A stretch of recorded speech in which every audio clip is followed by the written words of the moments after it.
Aujourd'hui, je viens vous parler du temple franc-maçonnique découvert par les urbexeurs. Ordo ab chaos. L'ordre vient du chaos. Je parle en connaissance de cause. Je pense que ces garçons vont sûrement avoir des problèmes. On va forcément essayer d'écraser l'histoire de ce temple, de le dissimuler. Et je pense que tous les documents qu'ils ont retrouvés sont très, très importants. Il doit sûrement y avoir des rituels dedans, des choses inaccessibles au grand public, bien évidemment. Et l'affaire va être retournée contre eux. J'ai déjà vu qu'on les accusait d'avoir fait une mise en scène. Très sincèrement, je ne pense pas que ces jeunes aient fait une mise en scène. Je parle en connaissance de cause, car je suis sur l'écriture d'un livre, justement. Donc le livre « Ma vie avec l'autre monde », vous pouvez vous abonner à ma chaîne YouTube. Ça parle du monde de l'invisible, mais ça parle aussi de ma vie. Et en mars 2001, j'ai retrouvé ma mère assassinée dans sa baignoire. Et ma mère faisait justement partie de mouvements sectaires, parce que ce sont des mouvements sectaires, comme les francs-maçons, les Illuminati et tout ce genre de choses. J'ai moi-même essayé d'en parler à la télé. Il y a très longtemps, j'ai participé à Secret Story, en fait, saison 4.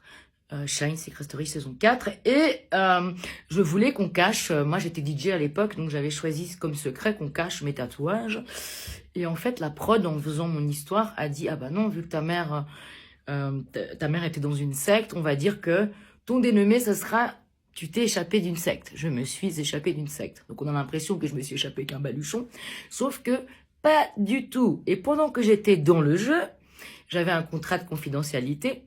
On ne devait pas révéler mon vrai prénom qui est Frédéric, mon pseudo étant Shine, ni ma ville, ni des choses sur moi.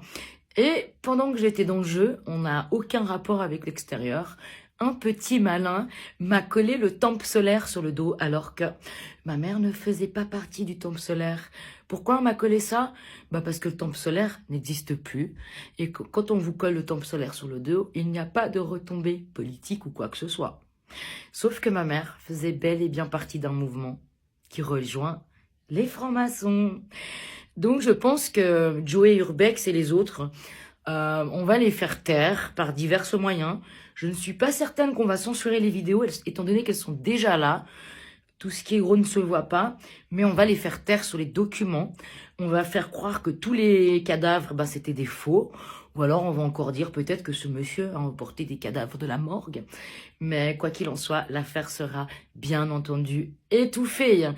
Moi je jubile quand j'ai vu la vidéo, j'ai jubilé, j'ai dit yes, bravo quoi. C'est génial, ils ont trouvé ça. Mais forcément ça va être tourné en tralala, poète poète, en ridicule. Et on va se retourner contre eux, bien évidemment, pour les faire taire. Ce n'est pas eux qui ont fait le rituel avec les cendres. Vous voyez, quand on va dans la salle où il y a les bougies, ce n'est pas eux qui ont déposé donc les cendres autour, puisque ce sont les cendres du propriétaire de ce manoir, hein, qui est décédé, je crois, il y a 6 mois.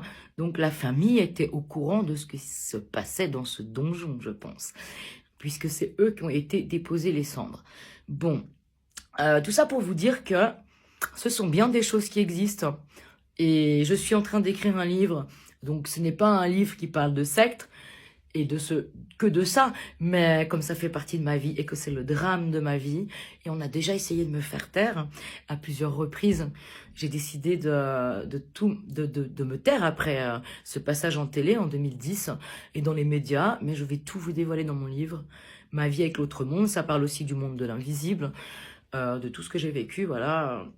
Mais tout ça pour vous dire que ces sujets sont souvent censurés et il y a menace de mort et parfois il y a crime, comme ma mère qui elle-même s'est fait assassiner parce qu'elle a voulu s'enlever de ce mouvement et elle en savait trop et vous ne sortez pas d'un mouvement comme celui-ci. Voilà, c'était important pour moi de faire le point. Je ne sais pas si Joey Urbex tomberont sur ma vidéo, mais je pense qu'ils vont effectivement avoir des problèmes. Ils vont être surveillés à l'avenir. Je ne pense pas qu'ils vont enlever les vidéos dans le sens où elles sont déjà publiées, mais on va sûrement les faire taire par rapport aux documents qu'ils ont trouvés. Et on va vraiment essayer de tourner ça en rituel spirituel et non en sacrifice. Mais voilà, les sacrifices existent bel et bien. Et si vous regardez autour de vous, vous verrez que les augmentations d'enfants disparus, les enfants disparus, c'est en large augmentation. Il y a même des enfants qui ont témoigné de ces rituels sataniques dans les années 90. Il n'y avait pas Internet. Voilà, je vous explique tout dans mon livre, mais voilà, je pense que c'est un sujet délicat. Mais moi, je suis très contente qu'ils aient découvert ce temple, que ça pète au grand jour, hein, parce que ces personnes, c'est aussi ces personnes qui nous dirigent. Et ces personnes ne sont pas là pour une spiritualité angélique, mais c'est bien une spiritualité luciférienne. Donc voilà, j'avais envie de faire un point là-dessus. Je me suis tue jusqu'aujourd'hui et je vais me remettre sur l'écriture de mon livre parce que le fait d'avoir vu cette vidéo, ça m'a coup de pied aux fesses. Et je vais me dépêcher de finir mon livre parce que je sens que c'est vraiment le moment de sortir, de m'exprimer.